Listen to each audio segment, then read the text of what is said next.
Thank you very much, Madam President, ladies and gentlemen, members of the Parliament. First of all, I should like to thank all of you for this very frank and open exchange, and I hope that you will forgive me for not being able to respond to all of your contributions, but we were, of course, debating two proposals which I very much hope we will adopt tomorrow. But I take very seriously, of course, demonstrations by farmers 2 years ago, and there were three main demands at that time. One was to have fairer prices for their products, and the kinds of prices which reflected the importance of their work and did not diminish their importance at the end of the production chain. And I hear them. I know that some of you contested the written contracts. I would remind you, however, that we do have a directive on unfair trading practices, and as part of that framework, whenever farmers ask for a written contract, their interlocutor is duty-bound, obliged to enter into that contract. So we are making those contracts more accessible, making sure that that right is more obvious, more transparent. It exists already, so I don't really see what the problem is.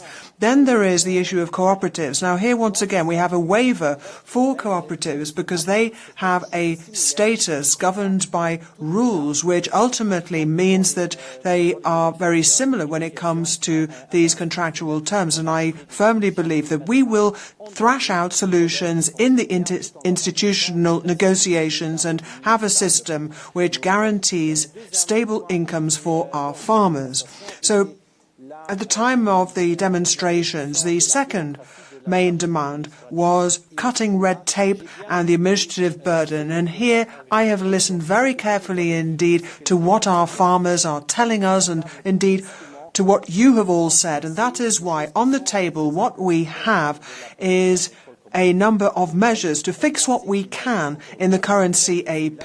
Now, obviously, we've only had 2 years to do that, and it's important to do what is within our grasp and not get bogged down or lost in a thicket of details, but rather to concentrate on what can be done, because that is what we're seeking to do, to achieve what we can. So I'm grateful to you for sticking to those lines. And then, of course, a number of speakers alluded to the complexity of our rules, and I actually sat on the other side of the podium over the last 5 years, and we have to look at Parliament amendments and really do some careful thinking about the complexity of these regulations. And this is something, I think it was Mr. Rissling who talked about complexity and it being excessive. And so that's why I think we've got to put our heads together and try and make sure that we do away with this complexity when we come to draft text in the future. So thank you very much for all of your contributions. I very much hope